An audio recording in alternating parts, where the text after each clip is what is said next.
कि ईरान की तनातनी के बीच गोल्ड प्राइस की हाइक और क्रूड ऑयल के प्राइस की अनसर्टेनिटी, इसके बीच में जो भी मार्केट का हाल है उसमें हम यही कह सकते हैं कि इंडियन इकोनॉमी का परफॉर्मेंस आज की डेट में बहुत अच्छा है।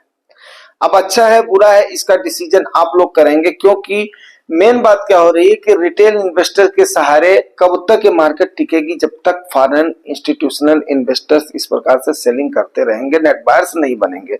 पहला सवाल तो ये उठ रहा है।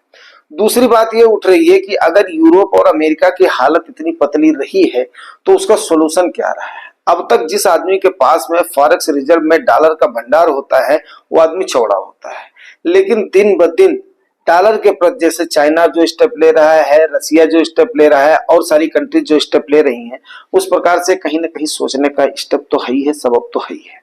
ठीक है ना। तो अब आप ये बताएंगे कि देखिए अब फिर वहीं पर ही हम स्मॉल कैप में पहुंचते जा रहे हैं। मार्च में खूब दबा करके क्या हुआ है, निकासी हुई थी स्मॉल कैप से, लेकिन अभी फिर वही रिटेल इन्वेस्टर्स भर भर करके पैसा लगाना शुरू कर दिए, जिससे एक बात समझ में आ रही है कि लोग कहीं ना कहीं ग्रीड या लालच के वशीभूत होकर के जो उनके दिमाग में कैलकुलेशन चल रही है, सॉरी, उस कैलकुलेशन को मद्देनजर रखते हुए उस चीज को चल रहे हैं, लेकिन वो उस चढ़ाव उतार से वाकिफ नहीं हो रहे हैं। जबकि हमने आज के सवेरे ही आपको एक वीडियो में बताया था कि अगर हम एक जीरो को ले लेते हैं तो 6250 के आसपास उस समय क्या था, 2005 या 4 की बात थी ना, उसमें हमारे सेंसेक्स का ये था हाई था। उसके बाद में सीधे फॉल होकर के 43 पर गई है।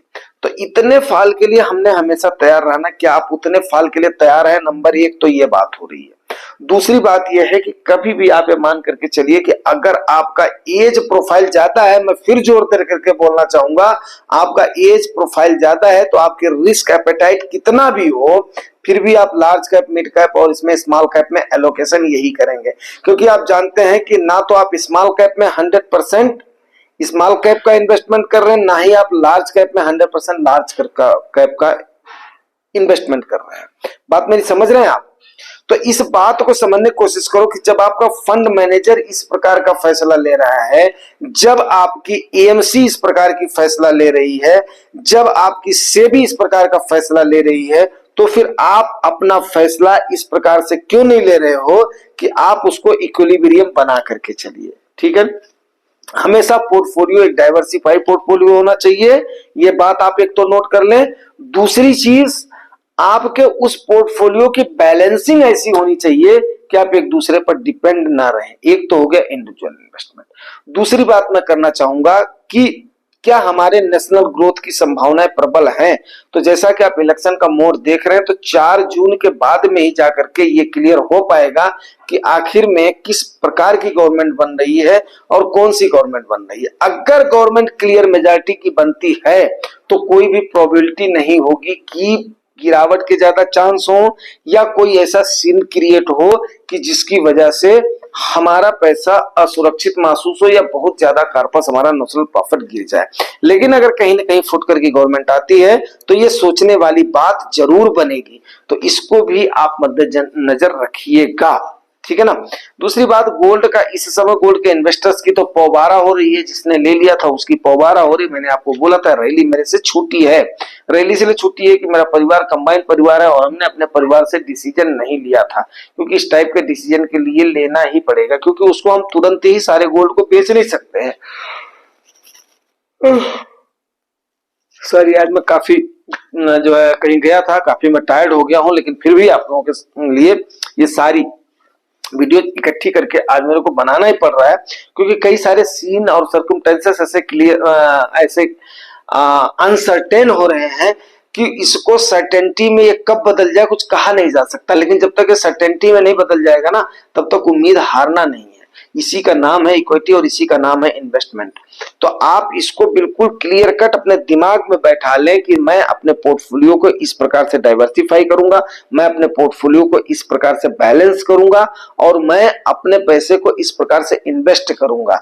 जितना पोर्शन हमें सिक्योरिटी फंड के लिए, इमरजेंसी फंड के लिए चाहिए, सिक्योरिटी फंड के लिए चाहिए, वो मैं रखूंगा, अपना इंश्योरेंस करवा करके रखूंगा। प्लस उसके बाद में हम अपने क्लियर कट गोल का सेटअप करेंगे। नंबर 4 मेरे ख्याल से हो गया, ठीक है ना। उसके बाद में आप जो भी अपना पोर्टफोलियो बनाएंगे उसमें large cap, mid cap, small cap का एलोकेशन आप खुद निर्धारित करेंगे। उसमें कैलकुलेट करिए कि आपका कितना परसेंट आपको फंड मैनेजर लेकर के चल रहा है। जैसे कि आपको मैं एक बात बताऊं कि मिरई ने आगाह किया है। मिरई एसेट एक ऐसी एएमसी है जो कि उसके जो उनका मैं इंटरव्यू आपको बताऊं कि उसके मोहंती दादा, आई थिंक मोहंती दादा है, तो मोहंती दादा का एक बार मैं इंटरव्यू पढ़ रहा था, तो मोहंती दादा ने काफी सारा नुकसान उठाया था एक बार मार्केट के फॉल में।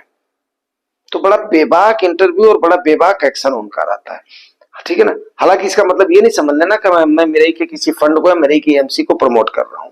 बट मैंने उनका इंटरव्यू मेरे को याद आ रहा है, उन्होंने बोला था कि मेरा ऐसे करके एक्सपीरियंस ना होने की वजह से, जिस प्रकार से आज आप लोग इस चीज को ले रहे हो ना, इसी प्रकार से उन्होंने उस समय स्टेप लिया था, जो कि आज किसी एक इतने बड़े एएमसी के सीईओ हैं, ठीक है ना। तो मोहंती दादा का खुद कहना है कि मैंने इतना कार्पस गंवा दिया था, उस समय मेरे को बहुत ज्यादा अफसोस हुआ था। क्यों अफसोस हुआ था? क्योंकि वो भी अपने रिस्क एपेटाइट को जान नहीं पाए थे और ये उनकी समझ में नहीं आया था कि हम कितने दिन इस पर झेल पाएंगे। तो उम्मीद कर रहा हूं कि ये सारी बातें जो आपको बताई जा रही है ना, आज की डेट में हो, चाहे कल की डेट में हो, चाहे इसकी डेट में हो, जब तक इलेक्शन का क्लियर नहीं हो जाता तब तक हर एक बात में एक गुड़ होगा, ठीक है ना। और इस गुड़ को समझना आपका पक्का फैसला होना ही चाहिए। अगर आपका इक्विटी का पोर्शन ज्यादा हो गया है तो आप थोड़ा सा गोल्ड की तरफ बढ़ जाइए।